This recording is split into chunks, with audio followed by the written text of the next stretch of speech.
Oh, wait, Tim's trying to get on. All right. Go ahead and get started.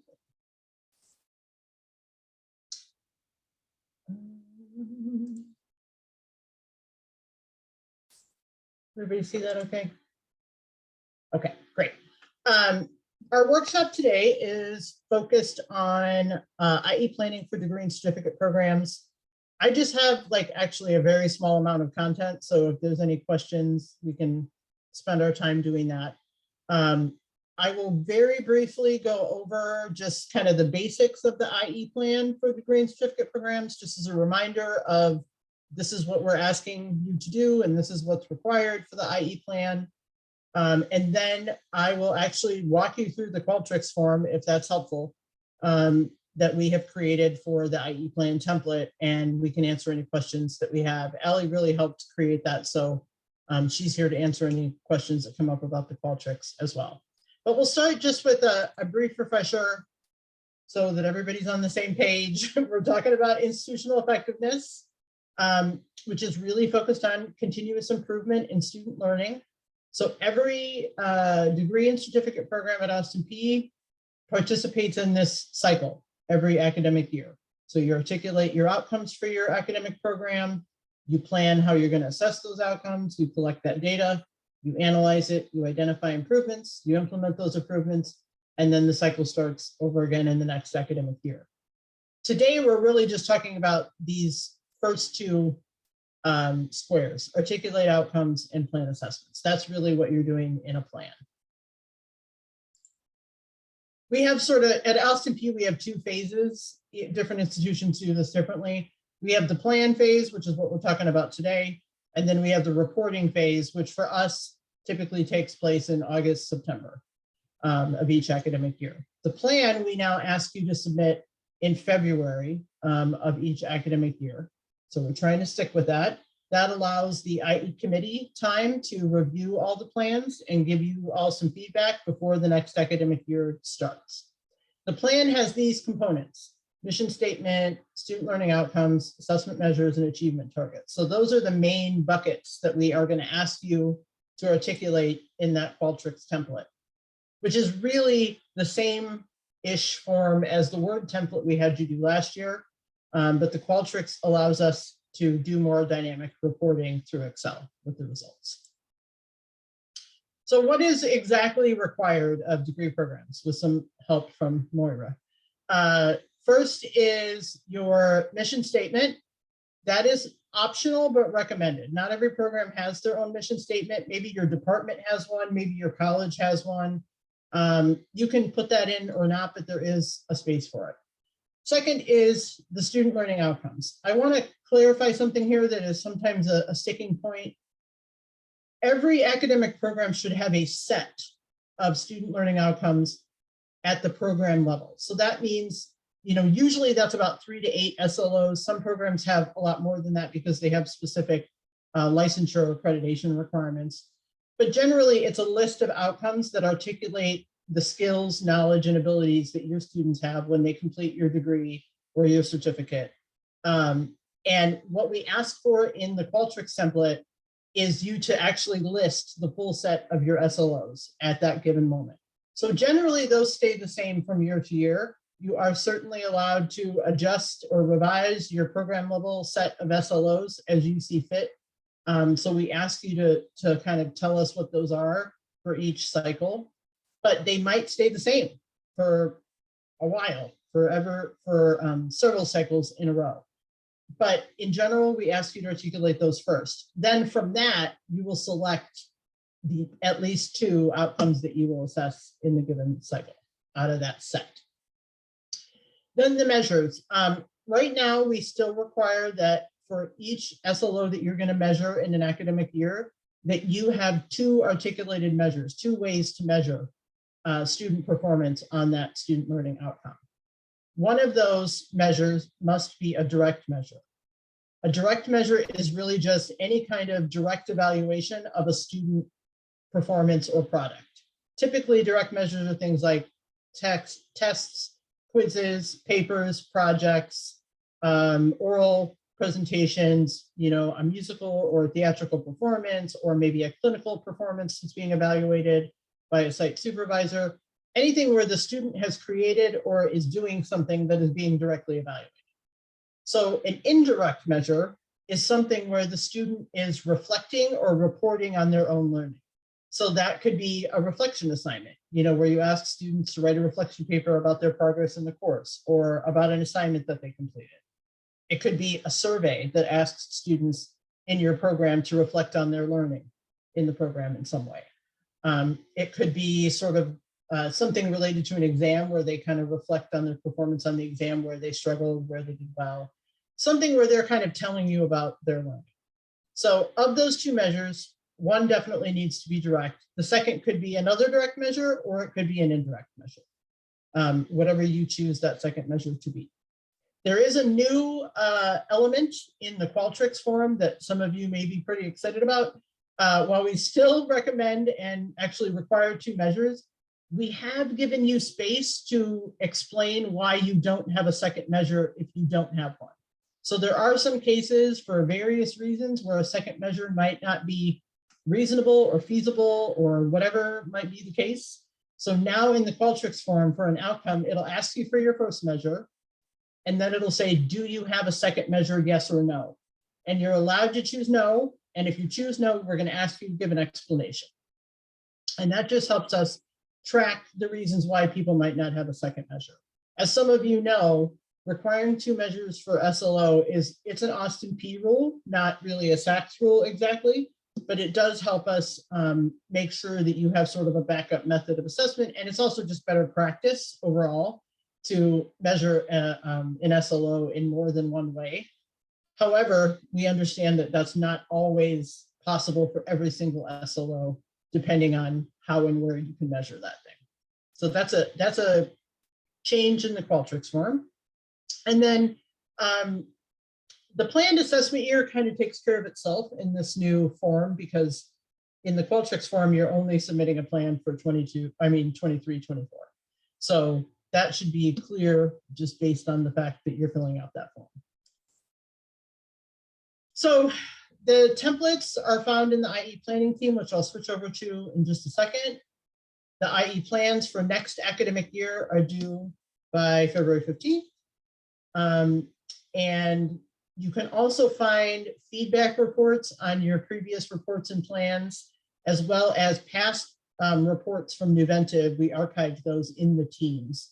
That was our previous assessment software. So if you need stuff, it's probably in the Teams. And if you can't find it, just let us know. So I'm going to stop there with the requirements before I switch over to Teams and just say, any questions at the moment?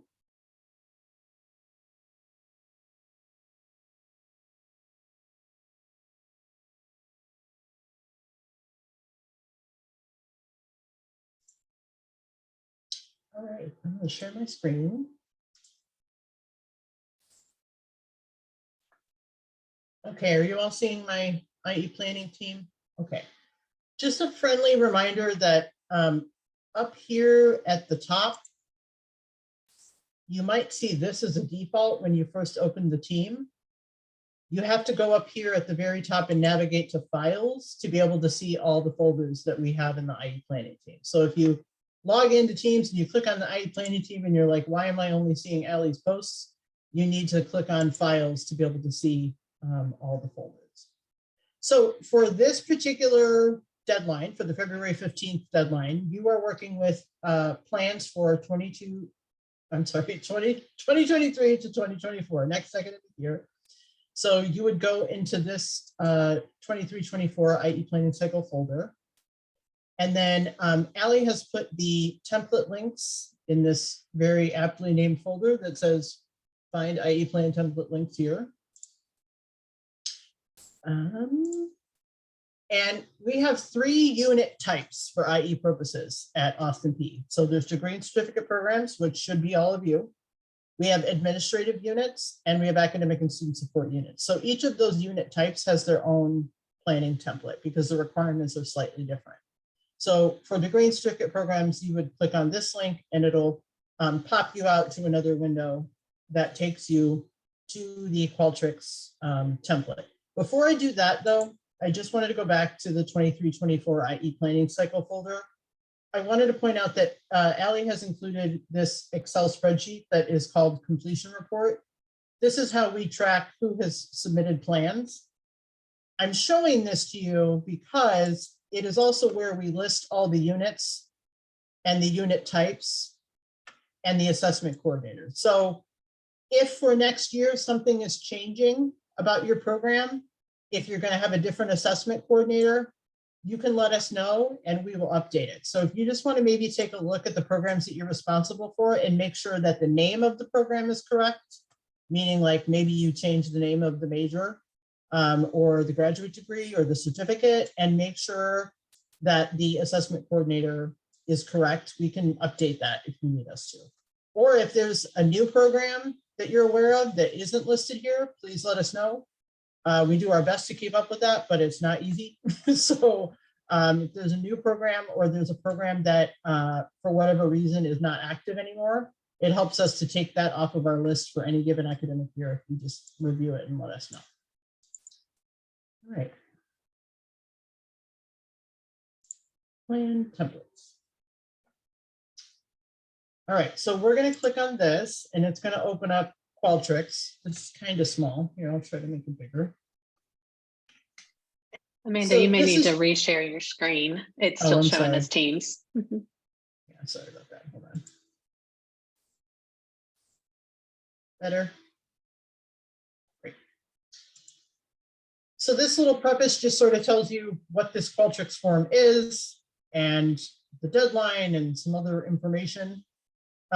Once you complete the survey with the information for your plan for 23-24, you will get an automated email that has exactly what you put in.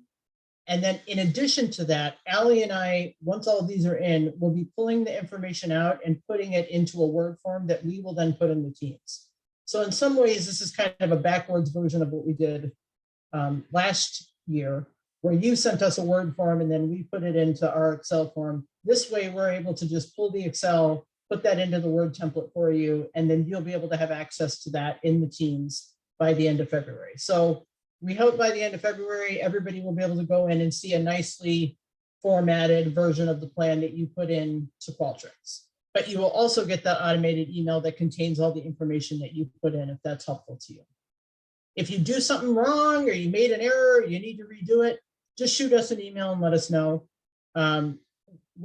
It'll be pretty easy for us to see duplicates this way. So we'll check with you if we see a duplicate, but if you have any issues after you've submitted, just let us know. This also lists the requirements that I already went over, but we just wanted to put this here so you knew, and it also just kind of reminds you of all the different things that you'll have to put into this form.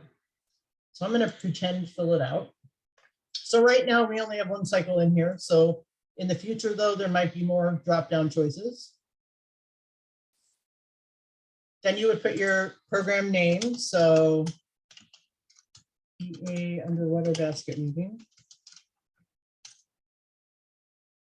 And the coordinator, this is another place that you could update this, but basically this is whoever is filling out the form, usually, for the most part.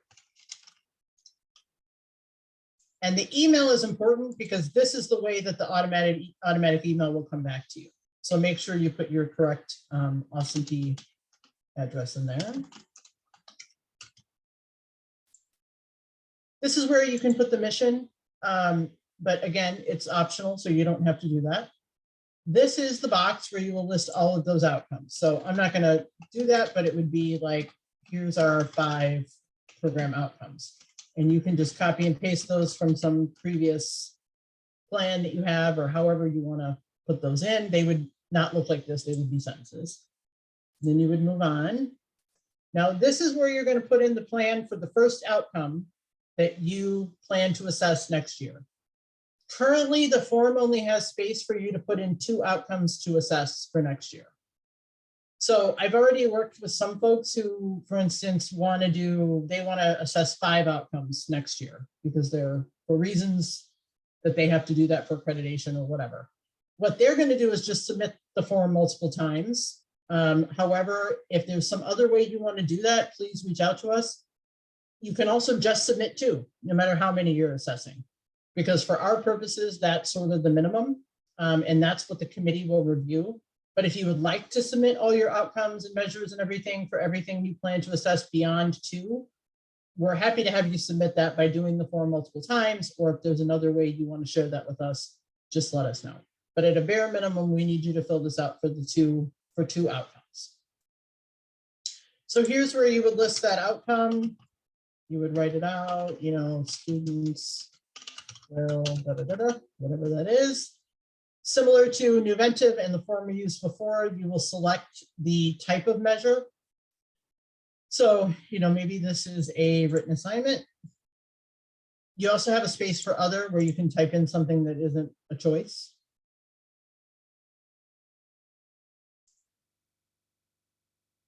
Assessment measure 1, description. So it's a written assignment. So maybe you would say, this is a student essay in basket weaving 205 that blah, blah, blah.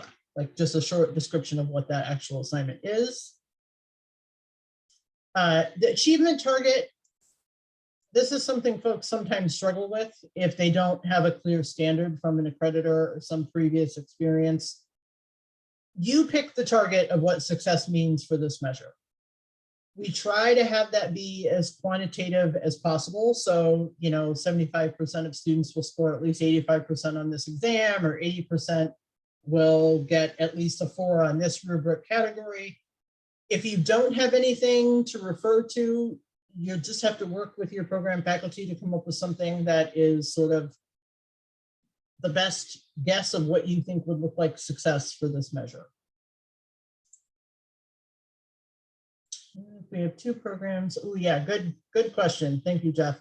You have to do this form for each program. So that would mean if you have a graduate and an undergraduate, you need to do the form for each of those separately. Likewise, if you have 3 undergraduate programs, you need to do 3 different forms.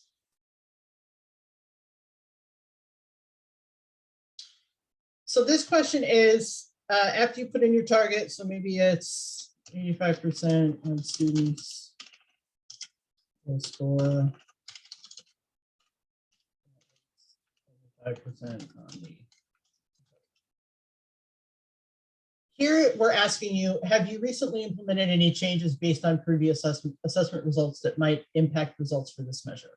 So what we're really asking here is, have you measured this outcome before and change something in the way you teach the course or the course design or the curriculum or the program based on assessment results that could impact this measure? This is just how we track, are you reassessing outcomes that you've made changes on based on assessment results? Sometimes you might not know, and that's okay, you can just choose no. But if you know that you've assessed this outcome before and made a change, we would like you to select yes and just kind of explain what you changed and why. So this is the new part where we ask you, does it have a second measure? So if it does, which most of your outcomes should, that's still a basic requirement, you would just click yes, and then it'll take you, oh, here, I have to answer this. It'll take you to putting in your next measure. However, if you do not have a second measure, and you feel like you have a pretty good reason for that, you can go back and select no, and then you'll put your rationale here.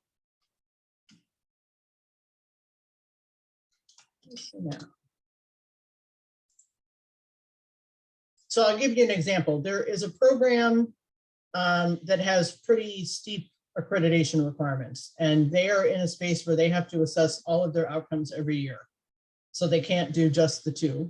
And they're a small program, so they just really do not have the capacity to assess 2 measures for 7 outcomes every academic year. And that is a reasonable reason to not have 2. So that is an example of where for some of their outcomes, they're going to select no, they don't have a second measure, and they're going to explain why.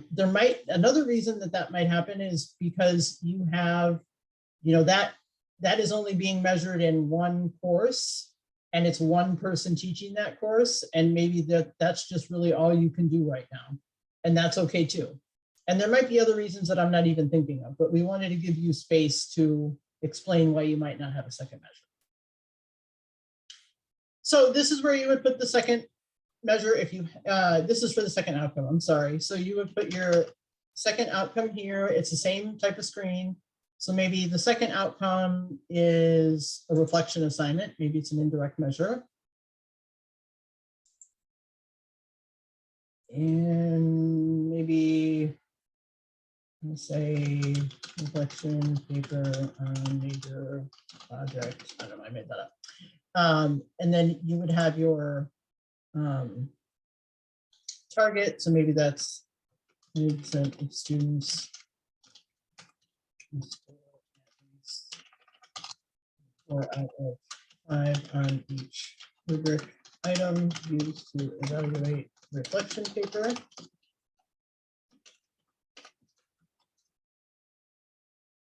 And here again, we're asking that question, have you changed anything? So, you know, maybe we'll say yes.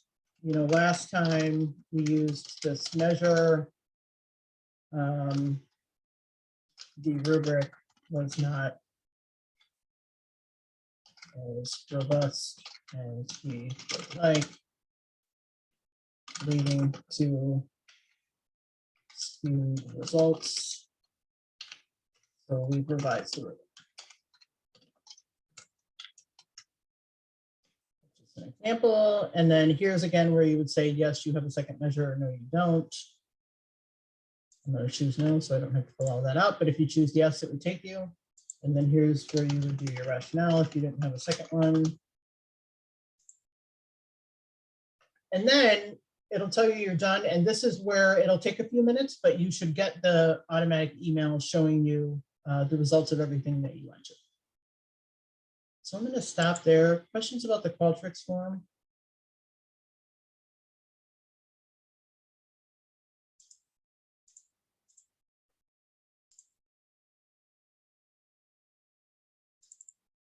I'm just going to show you really quick what this looks like.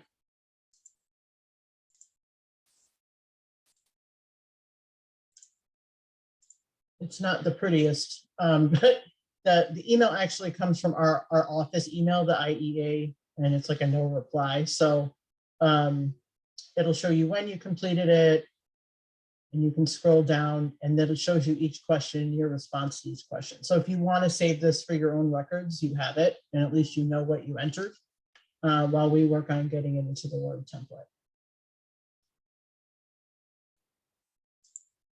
That's all I really have. Other questions about planning phase?